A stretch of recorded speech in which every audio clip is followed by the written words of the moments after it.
Your journey has been a fascinating one because it really started for you when you were 11 years old and became closely acquainted with poverty yourself. Yeah, that's right.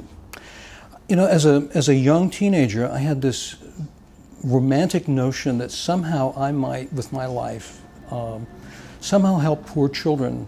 And at the time, I thought it would occur in third world countries around the world, India, Africa. And so ended up gradually developing a vision about what life might be like for myself and how I might contribute to reducing poverty and disadvantage among vulnerable children around the world. And to see that now my career is actually making those kinds of contributions is really very, very gratifying. From an early age, you learned from your mom that even if you lived in poverty, if you had the attention, support, and nurturing of one caring parent, that could make all the difference. Well, you're exactly right. And I think that, of course, as a teenager growing up, that wasn't clear to me. It wasn't articulated, of course. But I think it was my mother's ability to survive living in poverty and to nevertheless have a lot of personal dignity and to create a sense of hope and optimism and belief that you can somehow make the world a better place. All of those kinds of things helped shape my own view of the world. And it ended up creating in me, I think, the desire to both achieve personally, but also to give back.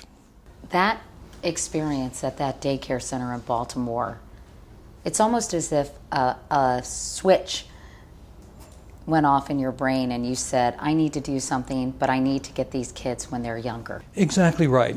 I went to work in this inner-city daycare center hoping that if we could just get poor children off to a good start in preschool, that they'd have a better chance of succeeding in school and later on in society. But it soon became clear to me that for a lot of the children in my classroom, it was too little and too late. Some of the children had been exposed to toxicants like alcohol during pregnancy. Some of the children in my classroom were being abused. And it was, you could see those effects in their behavior and their competencies by the time they were 4.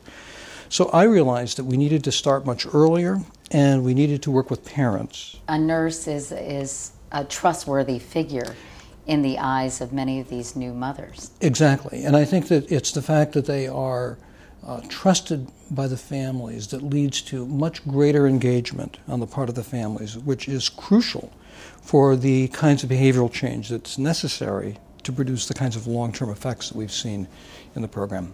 This isn't a job for every nurse, but for those nurses who are passionate about helping the disadvantaged and who are non-judgmental, this is a wonderful opportunity. One nurse here in New York City actually said, I think now that I'm in with this work, I think I've died and gone to nurse heaven, you know. So some nurses will say, this is the hardest job I've ever loved. It must be gratifying for them as well to be able to really chart the progress these new moms are making and to see the definite impact they're having on another life versus having a revolving door of patients, right? Well, that kind of meaning that nurses get from delivering this program is almost unattainable in any other kind of traditional nursing role.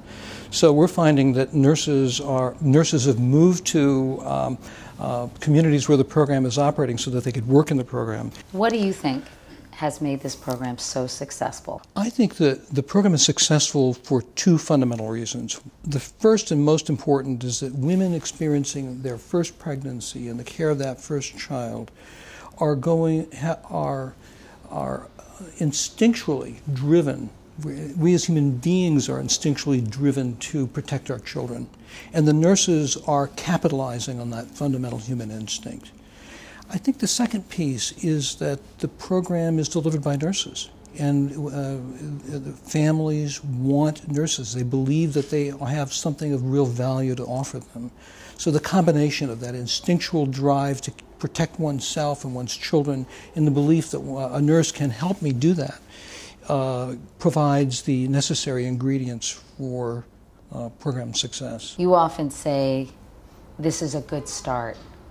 Why not say more than that, that you're changing lives? Why do you sort of minimize the impact? I think it's important for people to recognize that this program is a good start, but it's not a cure-all.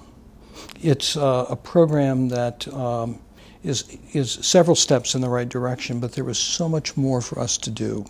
We need to figure out how to make this program better, and even this program by itself is insufficient.